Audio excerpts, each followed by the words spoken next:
Hello students, welcome to my channel tech science. मैं हूं sir Zeeshan. आज physics first year chapter number 4 का topic है स्केप वेलोसिटी को हम डिस्कस करते हैं। नेम से जाहिर है, स्केप निकल जाना, भाग जाना।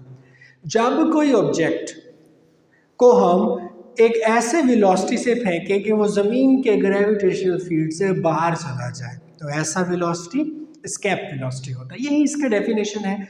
The minimum velocity required to take an object out of earth gravitational field. Earth के ग्रेविटेशनल फील्ड से जब आप एक ऑब्जेक्ट को बाहर लेके जाते हो, आप उसको ग्रेविटेशनल फील्ड से बाहर लेके जाते हो, तो आप उसके वेलोसिटी को स्केप वेलोसिटी कहते हो। देखो, ये अर्थ है और ये जो बाहर आपको ब्लू सर्कल नजर आ रहा है, ये ग्रेविटेशनल फील्ड है। ग्रेविटेशनल फील्ड से ऑब्जेक्ट को बाहर फेंकने के लिए हमने क्या किया, उसको स्केप वेलोसिटी से थ्रो किया। तो उस दौरान ड्यूरिंग मोशन उसकी जो एनर्जी थी वो काइनेटिक एनर्जी के ई थी। ऑब्जेक्ट का जो स्टूडेंट्स मास था वो हमारे पास m था। तो हमारे पास जो काइनेटिक एनर्जी होगा वो क्या होगा, वो होगा half M V square. M V square में हमने इस वेलोसिटी को स्पेसिफाई करने के लिए ई एस सी स्केप का छोटा सा एब्रीविएशन बना लिया। तो काइनेटिक एनर्जी क्या हुआ, 1/2 एम वी स्केयर। अब आप देखो कि इसको आप अर्थ के ग्रेविटेशनल फील्ड से बाहर लेके जा रहे हो, मतलब आप इसको इनफाइनाइट डिस्टेंस पर लेकर जा रहे हो। और जब आप किसी ऑब्जेक्ट को इनफाइनाइट डिस्टेंस पर लेके जाते हैं, कहाँ पर लेके जाते हैं, इनफाइनाइट डिस्टेंस पर लेके जाते हैं, तो वहाँ पर कौन सा एनर्जी इन्वॉल्व हो जाता है, एब्सोल्यूट पोटेंशियल एनर्जी इन्वॉल्व हो जाता है। तो हमने फाइंड करना है change in absolute potential energy. अब देखें, मैंने लास्ट लेक्चर में जब मैं आपको एब्सोल्यूट पोटेंशियल एनर्जी का टॉपिक पढ़ा रहा था, तो मैंने आपसे कहा था कि जब वो अर्थ के ग्रेविटेशनल फील्ड से बाहर निकल जाता है तो उसका एब्सोल्यूट पोटेंशियल एनर्जी जीरो हो जाता है। तो फाइनल एनर्जी माइनस इनिशियल, तो फाइनल क्या हो जाएगा स्टूडेंट, जीरो। और इनिशियल क्या था हमारे पास, minus G M mass of earth small M mass of object divided by r. यहाँ पे जो आर है हमने रेडियस ऑफ अर्थ को लिया है, वहाँ पे डिस्टेंस को लिया था, यहाँ पे हमने आर, क्योंकि अर्थ के अराउंड हम एक्सपेरिमेंट को परफॉर्म कर रहे हैं, तो रेडियस ऑफ अर्थ को हमने ले लिया। अब देखिए जरा, हमारे पास जो चेंज है स्टूडेंट्स वो किस चीज़ के इक्वल हो जाता है, G M M divided by R. It is equation number 1 and it is equation number 2। Students हमने कंपैरिजन करना है, comparison of equation number 1 and 2। हमने दोनों का कंपैरिजन किया तो काइनेटिक एनर्जी क्या हो जाती है, 1/2 M V escape square is equal to G M M divided by R. देखिए जी, स्मॉल एम से स्मॉल एम कैंसल, 2 इस साइड पे डिवाइड हो रहा है, उधर जाके उसने मल्टीप्लाई हो जाना है। तो 2 G M divided by R is equal to V escape square. Students हमने दोनों साइडों पे स्क्वायर रूट ले लेना है। जब हम स्क्वायर रूट लेंगे तो स्क्वायर से स्क्वायर रूट क्या हो जाएगा, कैंसल हो जाएगा। तो v escape is equal to 2gm divided by r। ये एक रिलेशन हमने ड्राइव किया, हम इसको नेम दे देते हैं इक्वेशन नंबर 3 का। अब आप देखो, जो फोर्स है वो ग्रेविटेशनल फोर्स है, और ऑब्जेक्ट को जब आप ज़मीन से ऊपर लेके जाते हो, ग्रेविटी उसको खींचती है, तो वो वेट कंसीडर होता है। तो ग्रेविटेशनल फोर्स और वेट के दरमियान एक रिलेशनशिप एग्जिस्ट करता है। मैं कह सकता हूँ क्योंकि force is equal to W is equal to mg, so mg is equal to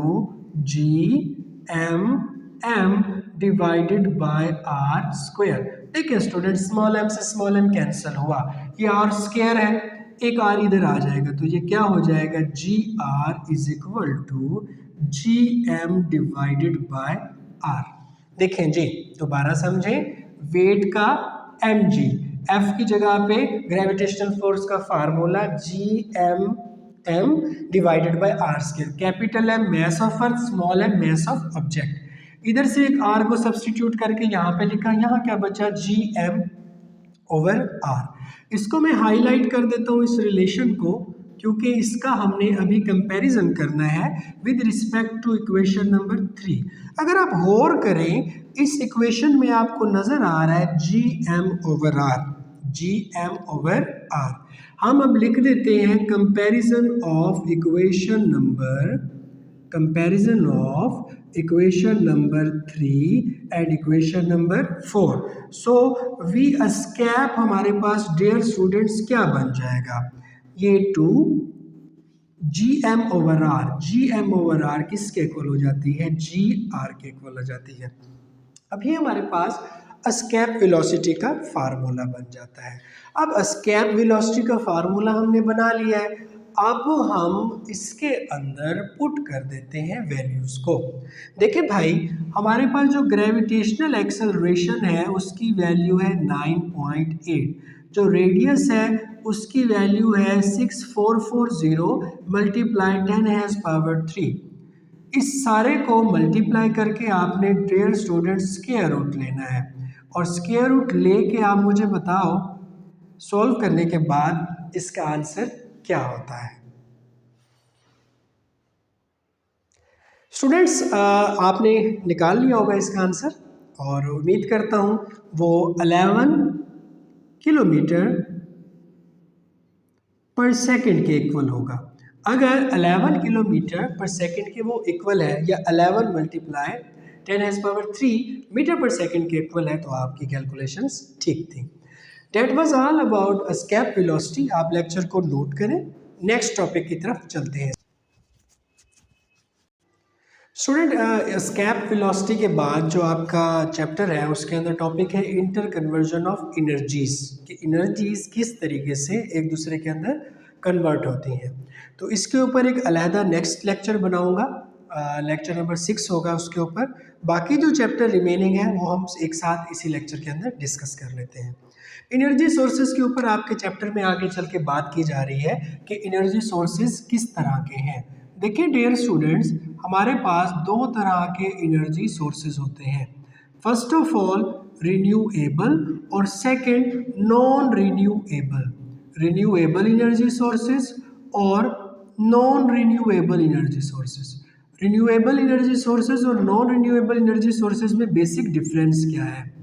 renewable energy sources ऐसे होते हैं जो बार बार यूज़ हो सके, और नॉन रिन्यूएबल एनर्जी सोर्सेज ऐसे होते हैं जो सिर्फ आप एक दफ़ा यूज़ करते हो। जस्ट लाइक आपके पास कोयला हो गया, पेट्रोल हो गया, गैस हो गई, ये सारी चीज़ें आप एक दफ़ा इस्तेमाल कर लेते हैं, ख़त्म।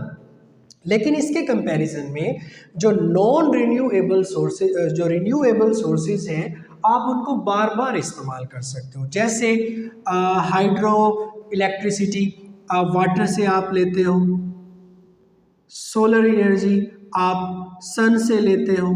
ये इस तरह की जो एनर्जीज हैं हमारे पास वो रिन्यूएबल है, मतलब बार बार आप इनको यूटिलाइज कर सकते हैं।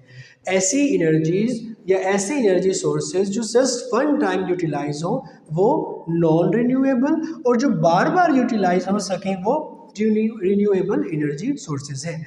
अब रिन्यूएबल एनर्जी सोर्सेज में जो फर्स्ट सोर्स डिस्कस करने लगा हूँ वो है एनर्जी फ्रॉम टाइड्स, लहरों के ज़रिए एनर्जी। अब देखिए होता क्या है हमारे पास, मैं एनर्जी फ्रॉम टाइड्स को डिस्कस कर रहा हूँ। फर्स्ट ऑफ ऑल एक फिगर बनाता हूँ, उसकी मदद से ना आप इसको समझें। लेक्चर बहुत ज़्यादा इंटरेस्टिंग होने वाला है। अब देखिए हमारे पास ये एक डैम बना दिया हमने, इट इज़ अ डैम। यहाँ पे कोई पहाड़ी सिलसिला था, वहाँ से पानी ना ये इकट्ठा कर लेता था जी डैम। अब चांदनी रात थी, ये हमारा मून की वजह से टाइड्स जो थी वो राइज हुई, मज़ीद उठी। मून के पुल की वजह से ये टाइड्स मज़ीद उठी।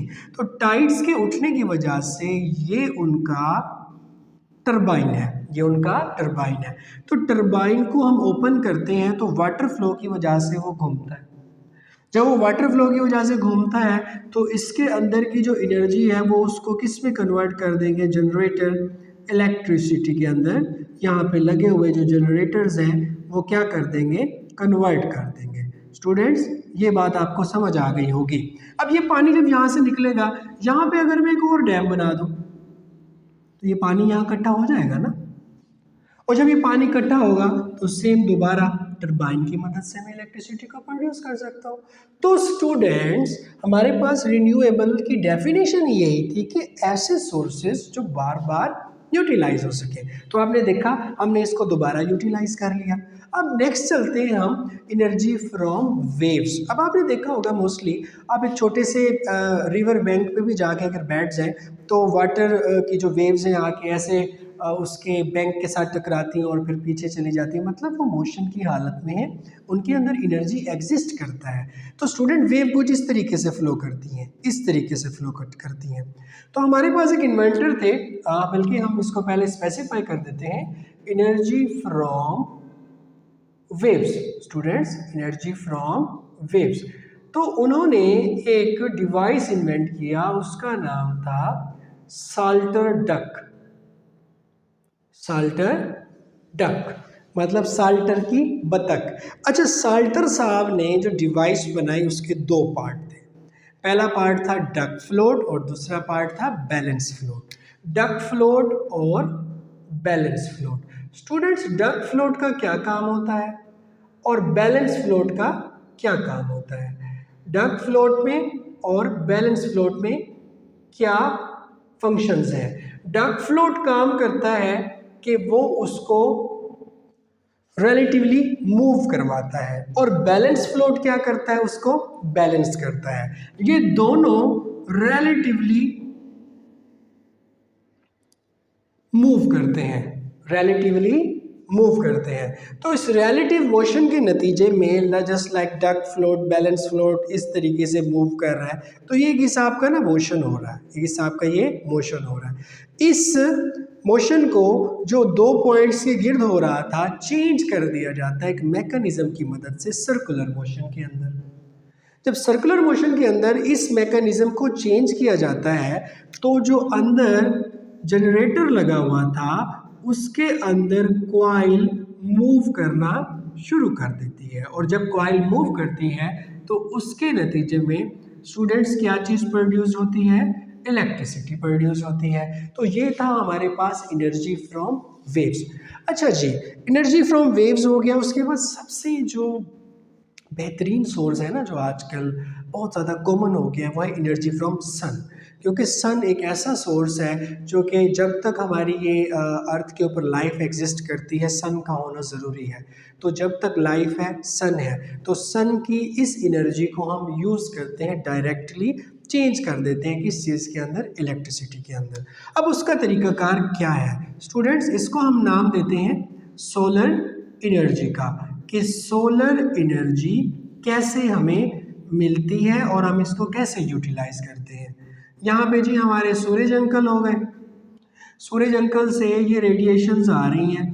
जब रेडिएशंस ये आ रही थी तो ये थी 1.4 किलोवाट पर मीटर स्क्वायर, ये इनकी इंटेंसिटी थी। हमने इसको कहा कि ये जी सोलर कांस्टेंट है, कि इतनी इंटेंसिटी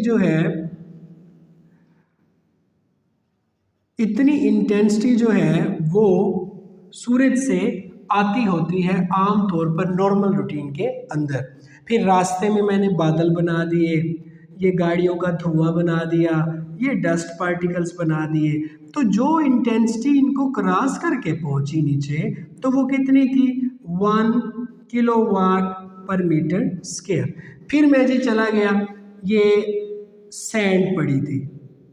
सैंड से बाहर मैंने किस चीज़ को निकाल लिया? सिलिकॉन को निकाल लिया। सिलिकॉन को मैंने जोड़कर क्या बनाए? वेफर्स बनाए।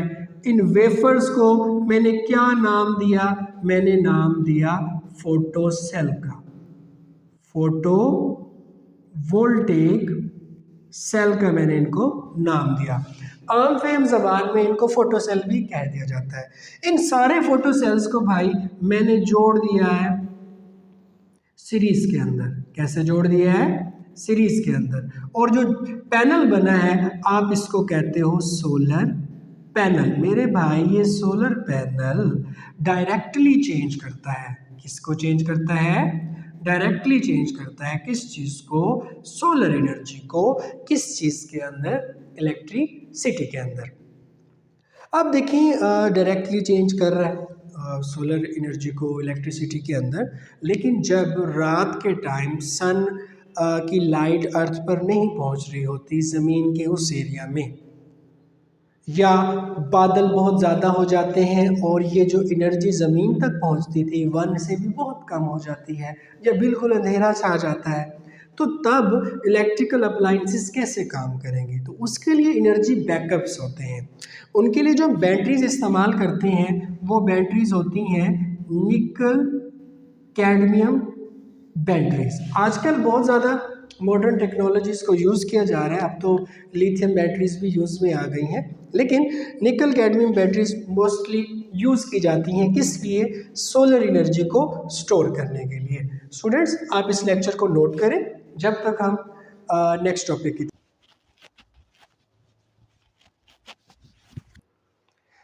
नेक्स्ट जो हमारे पास है वो है solar heating system.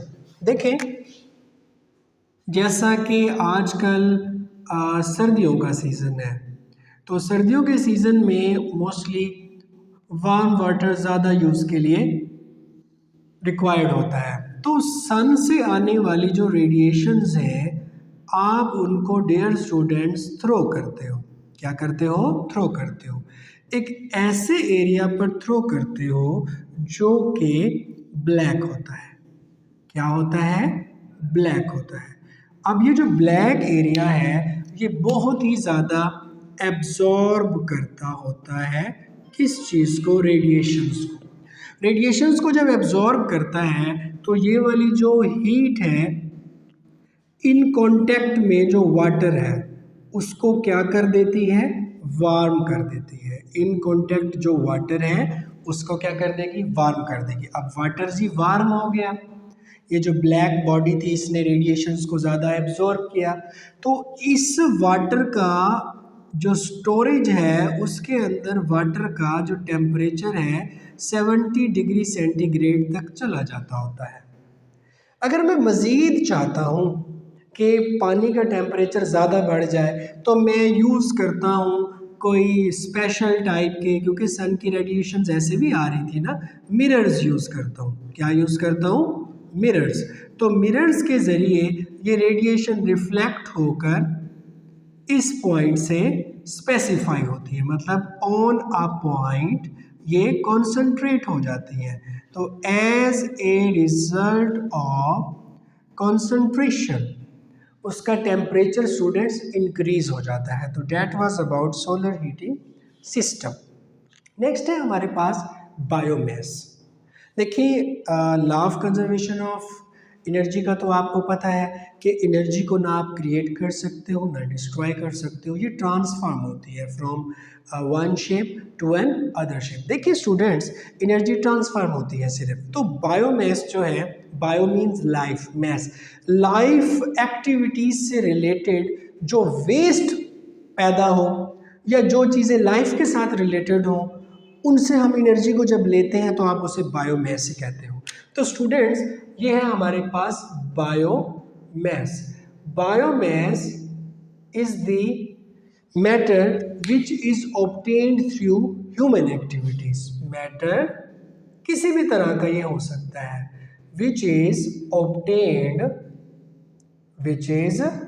Obtained through human activities, जो इंसानी एक्टिविटीज़ के ज़रिए हमें मिलता है, आप उसको मेरे भाई क्या कहते हो? बायोमास कहते हो। अब बायोमास के लिए फर्स्ट ऑफ ऑल है energy from waste. Energy from waste.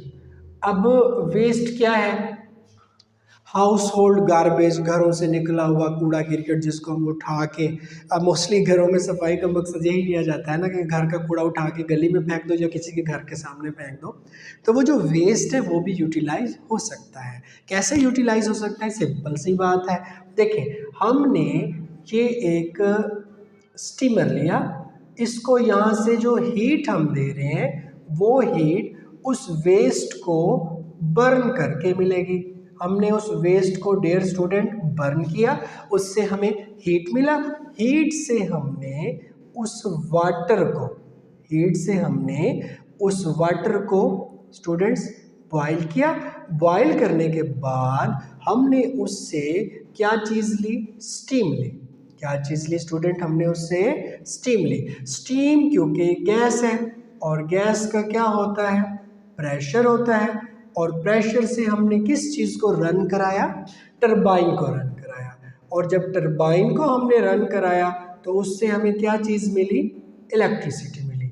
अब स्टूडेंट्स देखें आप इस सारी फ्लो चार्ट को कि आपने वेस्ट को बर्न करके हीट बनाई, हीट से पानी को गर्म किया, गर्म करते हुए स्टीम मिली, स्टीम गैस है, उसका प्रेशर है, प्रेशर से टरबाइन को चलाया और इलेक्ट्रिसिटी बनी। लेक्चर के स्टार्ट में डिस्कस किया था law of conservation of energy. देखिए मैंने क्या कहा था? Biomass is also a energy जो ह्यूमन एक्टिविटीज से रिलेटेड है। तो वो कन्वर्ट हो गई वेस्ट से इलेक्ट्रिसिटी की शक्ल में, क्योंकि ज़्यादा ऑप्टिमाइजेशन होती है हमारे पास। अब आगे चलते हैं, एनर्जी फ्रॉम वेस्ट।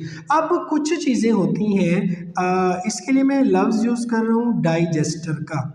जैसे मिसाल के तौर पे फ्रूट इंडस्ट्री है, तो वहाँ पे काफ़ी सारा जो फ्रूट है वो गल सड़ जाता है। उसको इसके अंदर भर दिया मैंने, माल्टों को, ऑरेंजेस को, ग्रेप्स को, अमरूद, मैंगोज, जो भी चीज़ें हैं मैंने इसके अंदर इसको डाल दी। अब जब इसके अंदर डाली तो इसके अंदर एक प्रोसेस होता है, उसे कहते हैं फर्मेंटेशन। तो फर्मेंटेशन के अंदर हमारे पास इसकी एंजाइम्स की प्रेजेंस में कन्वर्जन हो जाती है। किस चीज़ के अंदर? इथानॉल के अंदर। मेरे भाई जो इथानॉल है ना, वो एक गुड सब्स्टिट्यूट है किस चीज़ का? गैसोलीन का। तो गैसोलीन क्या होता है?